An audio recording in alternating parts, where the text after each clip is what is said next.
If you've ever had a job with significant responsibility, you'll understand just how much pressure can be on your shoulders. You're expected to know what to do, how to act, and when to act. Those who depend on you need to have confidence that you know what you're doing. But what tests your true character is not the confidence of experience, but how you react to what you haven't trained for. Then you've only got your wits, your guts, and whatever is within arm's length. Good luck.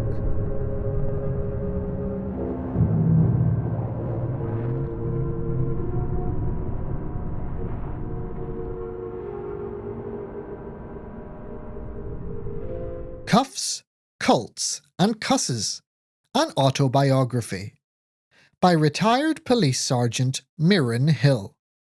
Chapter 14.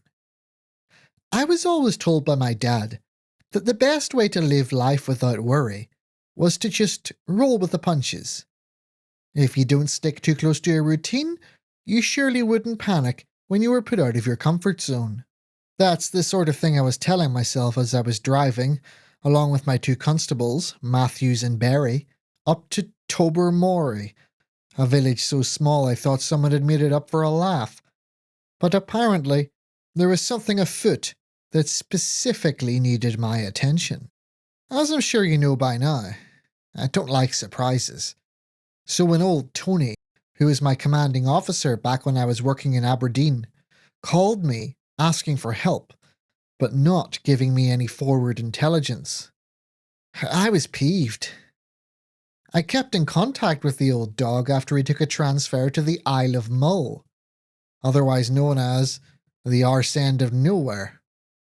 It beats me why he'd want to spend the rest of his career policing the most boring, sparsely populated place in the country, especially because he was known for liking a bit of action. But the idea that he needed backup, and specifically from me and two of my best officers, it just rubbed me up the wrong way. The only reason why the shambles were approved in the first place was because Tony was so well respected and his reputation so stellar that nobody was fool enough to say no. Of course, when the day came for us to head out, it rained. I mean, it lashed down good and proper. Relentless sheets of water just kept coming, battering on the patrol car windscreen. I could barely see 10 feet in front of me.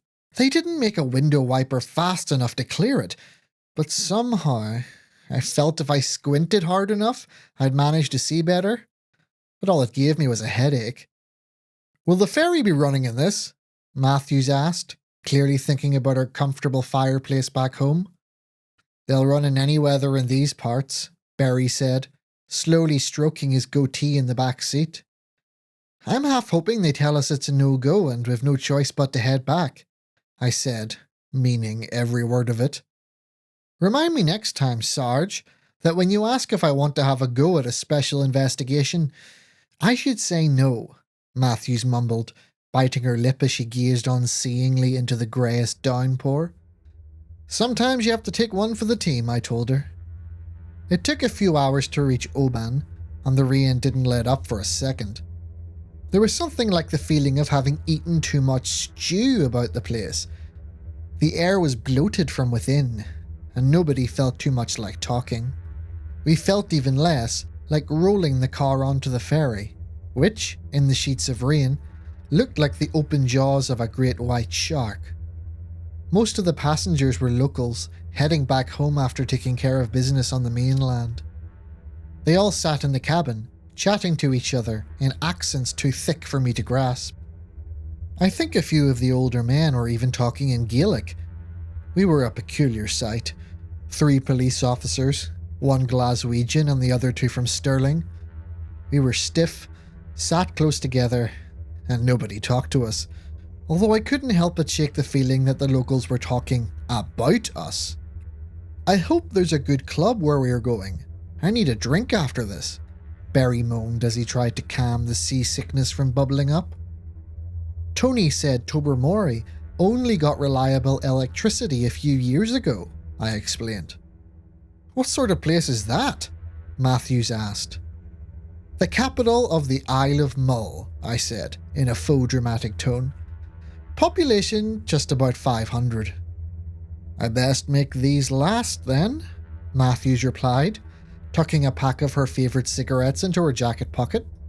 As the sea journey neared its end, the sun had gone down, and the sound of grinding engines, the pounding of rain, and the rolling of waves were the only indicators of what was happening outside.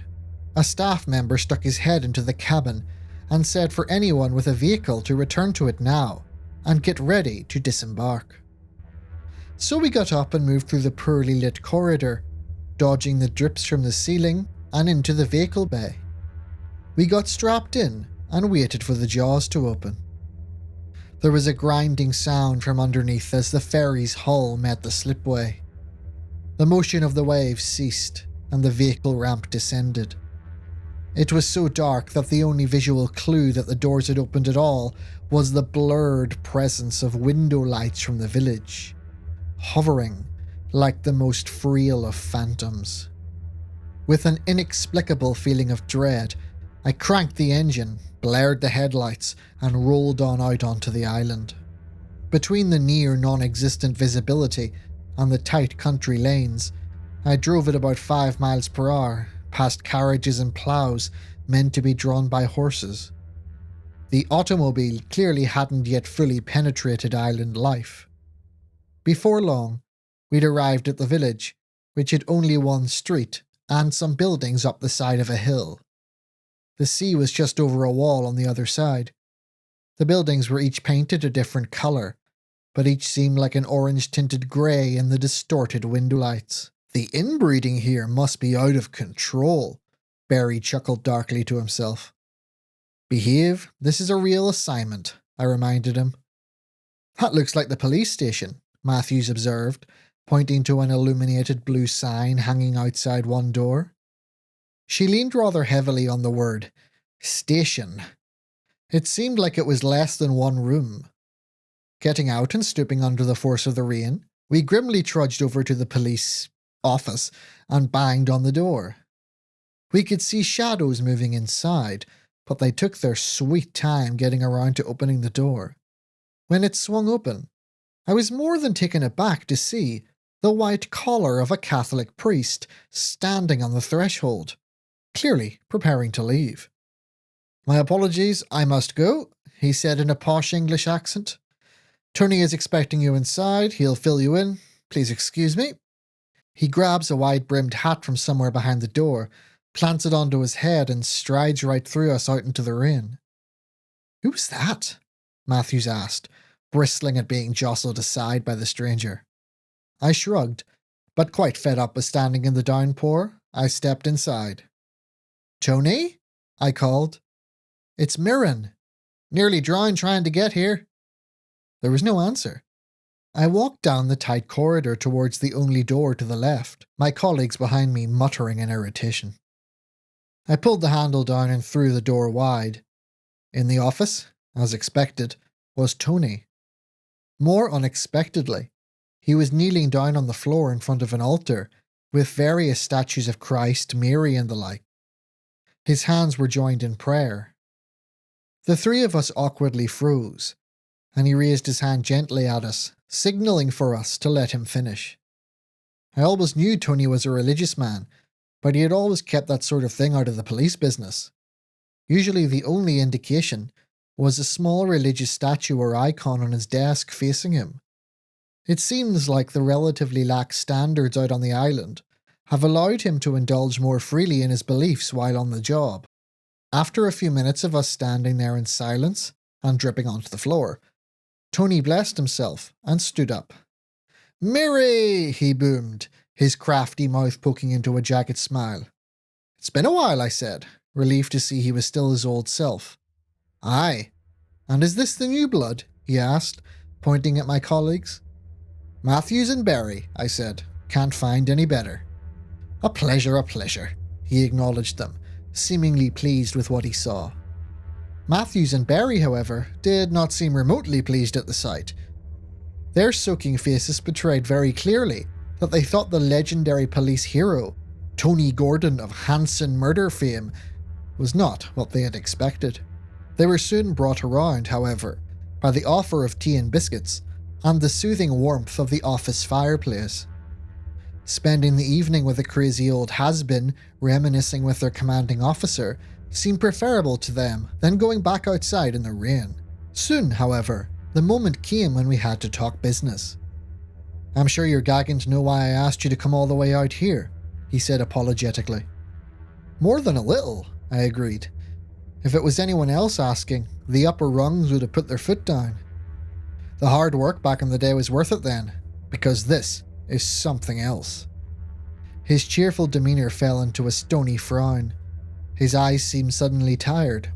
Tony carried his age well, but whatever darkness had been on his mind accentuated the wrinkles and dulled the shine on his bald head. "We'll do our level best," I assured him, as Barry and Matthews whispered to each other tensely in the background. He took a long draught of coffee, sighed and began to explain.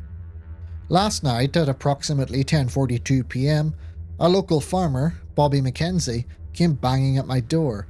I come down from bed and open up and see him in a terrible state. I bring him in and he briefs me that he had seen some sort of activity out on his land. He goes out to see what the trouble was, and there he finds a body."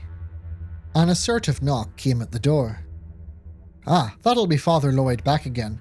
He'll take you to the crime scene." "Who's Father—" But before I could finish asking the question, the priest from earlier opened the door and glared at us from under his hat. "We're ready," he said curtly, before walking back out again. He's a subject matter expert I called in to assist. Head on out with him and you'll get a thorough introduction to what we're facing here. "A priest?" I heard Matthew's voice whisper to Barry, derision in her voice.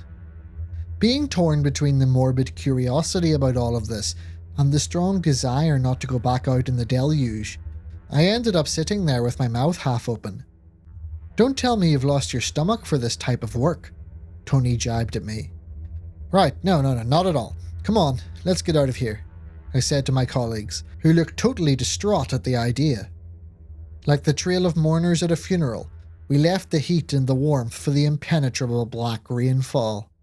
"A horse and carriage?" Barry groaned at Matthews as we saw what was sent to pick us up. A muddy, thoroughly waterlogged old banger was pulled by a horse so miserable that I could imagine it checking itself into the glue factory. On the front seat sat the sour-looking priest, and beside him was a rough-and-tumble local farmer.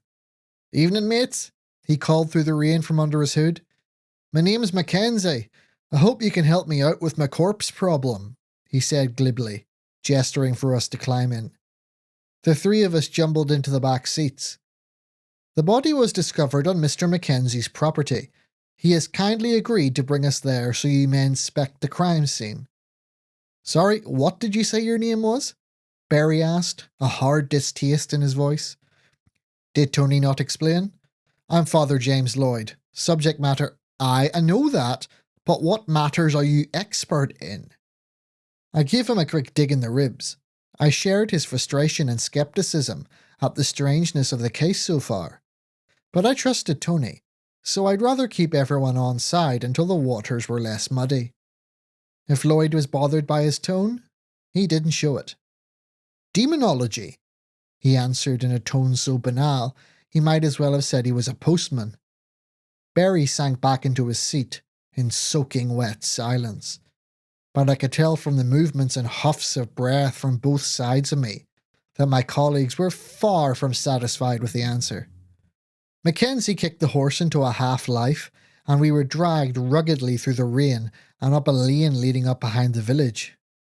We passed a few more houses sitting perched on the steep hillside, but eventually we reached the top, and all signs of human habitation vanished. The only source of light was the strong spotlight that had been hung from the edge of the carriage.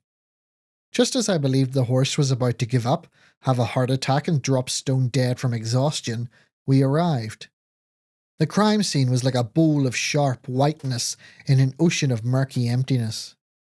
A number of work lights had been set up around it, and a tarpaulin was raised above to make a sort of protective tent. "Come on," Lloyd said, jumping out of the carriage. "We decided to leave the cadaver in situ for now," he explained, and torch in hand, he led us through a muddy field. My colleagues cursed and swore every time they felt their boots sink into mud.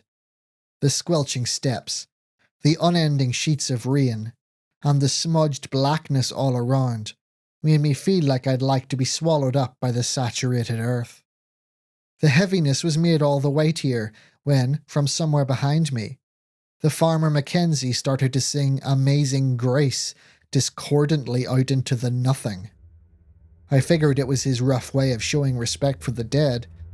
I had long learned in this job that whatever it takes to cope, that's what you have to do.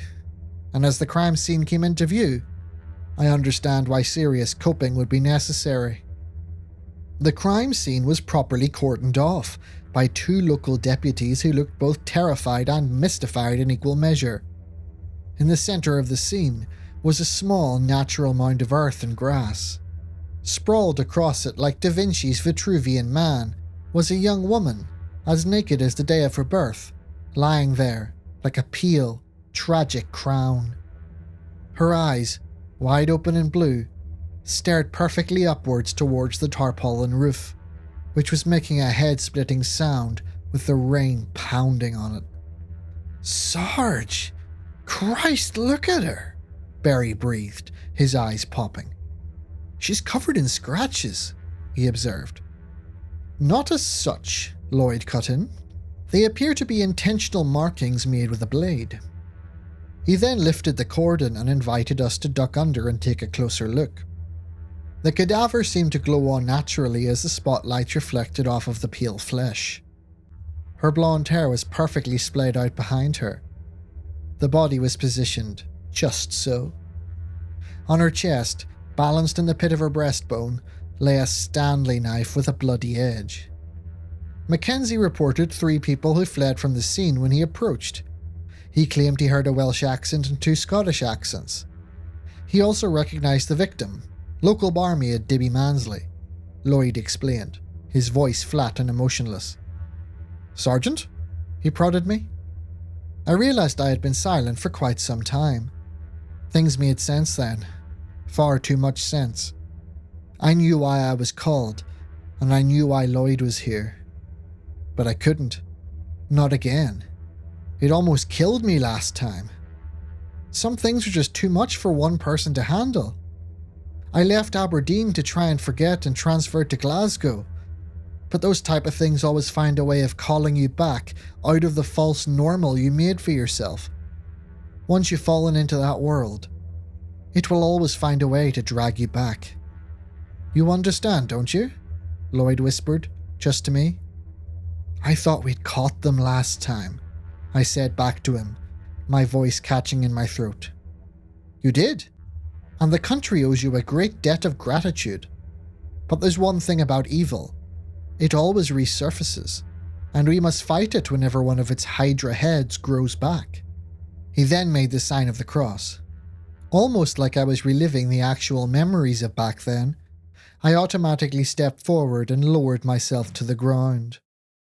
I started with her left foot and read the familiar story etched through drawing into her skin. The man who walked alone through many places, where he saw death, suffering and pain.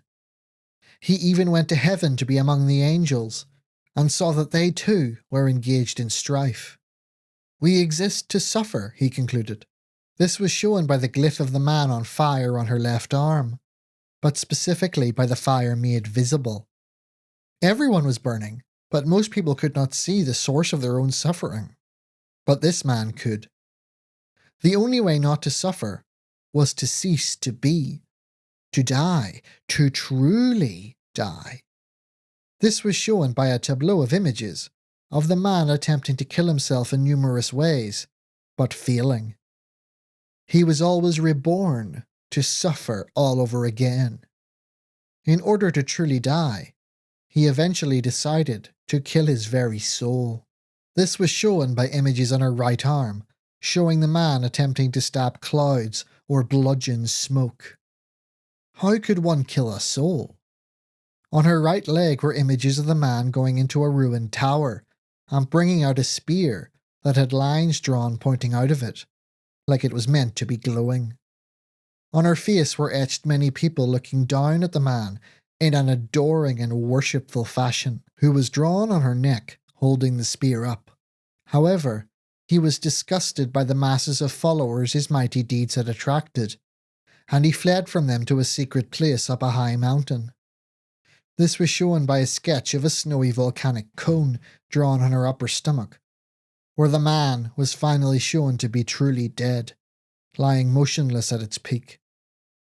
The Stanley knife, which slightly created the cuts in her skin, lay above it, the lines representing the light being drawn around it. I could only conclude that the knife, for her, represented the spear. On her lower stomach were then drawn the followers who had finally tracked their master down, and found he had achieved his goal at long last. The last image showed one of them lifting the glowing spear up, but when he did, it stopped glowing and became a normal, mundane object. "No cult is as offensive to Christ as this," Lloyd said over my shoulder as I stood up, feeling the pain in the depths of my chest. "He died for our sins so that we may have eternal life. To imagine desiring eternal death is simply beyond me. God forgive them." I didn't say anything. I did not exactly share his faith in the divine. I had seen too much pain for that. Barry and Matthews, at this point, were becoming agitated. "Sarge, do you know what all this is about?" Matthews asked, looking thoroughly nauseated, her face blue with the cold. I could just about nod at them. Matthews, having empathy like few others, although confused, noticed that I was hurting inside, and she enveloped me in a hug. "Don't worry, boss," Barry said at the same time. "We're behind you, whatever psycho we have to deal with." I appreciated their support. I genuinely did. But they had no idea what world they were about to set foot in. The world I had inadvertently dragged them into. "You know what you need to do," Lloyd said to me as I crawled back under the cordon with my colleagues behind me. I nodded at him grimly. I knew. "I'll be at your disposal tomorrow at Tony's office at 10 a.m, he continued. I called back the affirmative and made my way back towards the dim light of Mackenzie's carriage. "It's wild stuff," Mackenzie said. "I'll drop you off back with old Tony." Poor lass. Sad, sad affair. He shook his head as we set off back down into the village. When we were again sitting in the warm office, the time now past midnight, more than a few shots of scotch made in the local distillery had been down to help us deal with the grotesque image burned into our eyes. "I think it's about time you briefed the new blood," Tony said, giving me a significant look. I looked at my two colleagues, and I hated myself for getting them involved. If only I hadn't repressed the memories like I did. I could have guessed beforehand that it would be something like this. But now, thanks to my own selfish fear, I was dooming another two young and well-meaning officers to a job they never signed up for.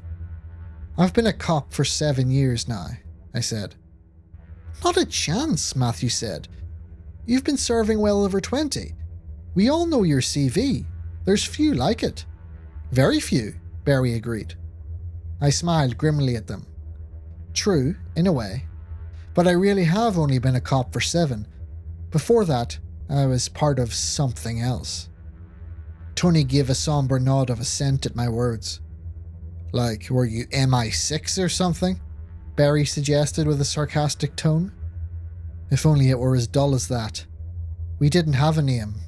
Officially, we didn't exist. "Classic," Matthew said, rolling her eyes. "She's not exaggerating," Tony cut in, his tone firm. "You won't find this organisation on any records, anywhere. None are made. You won't find its funding on any government budget. It is entirely handled outside the British financial system." "Like via the Vatican," I said. "And the US military," Tony added. "And probably many others," I continued. It's best not to ask, Tony concluded. Her nostrils flaring in annoyance, Matthews barked. Are you having us on? Someone's just been murdered in some satanic black mass or something out there, and you're wasting our time making up porky pies. Honestly, Sarge, it's not on. And that is why we are here, Tony said, his authoritative voice cutting right through her, and she shrank back into her seat. We hunt cults, I said. So? Barry asked. So do we, like those nutters out near Creef. Not that type of cult, I said, smiling sadly at him. Much more dangerous than that. Cults who have in some way really threatened society. Like how? Matthews asked, biting her lip hard. Like this, I said. When I just turned 17, my older sister Katie ran away from home. Nobody could find her, and officially, they never did. When I graduated from university, I sort of became obsessed with figuring out just what happened to her. So I started digging around, talking to people, and turning some stones. Eventually, I discovered that my sister had indeed been found. But it was kept secret. She was discovered dead and naked in an old shed, her body covered in drawings scratched into her skin. Does that sound familiar? I asked. Christ! Barry exclaimed. What I didn't count on was that I'd get caught snooping. It turned out that they knew all along what I was doing, and they let it happen. So when they caught me, instead of arresting me, or worse, they brought me into a room and showed me evidence of 4 other murders, under the same circumstances. They then said I had the instincts and the motivation to help them get the lunatics doing this to my sister and other poor unfortunates out there. Did you accept? Matthews asked, looking drawn into the story in spite of herself. Aye, I confirmed. I trained for 3 years. Then I joined the hunt. By then, 32 murders of the same type had been committed in the British Isles alone. I can't believe you've never heard of this, Barry said, his brow creased. We did a good job keeping a lid on it, Tony said. Did you get the perps in the end? Matthews asked. Aye, in the end, I said. How many years did they get? Barry asked, clearly imagining that such heinous crimes would carry quite a hefty sentence. They weren't given a custodial, I informed them. Both of them blinked at me in disbelief. Then what? Matthews asked, nonplussed. Our operations exist outside of the ordinary justice system, Tony explained calmly. There is no arrest, no judge, and no sentence.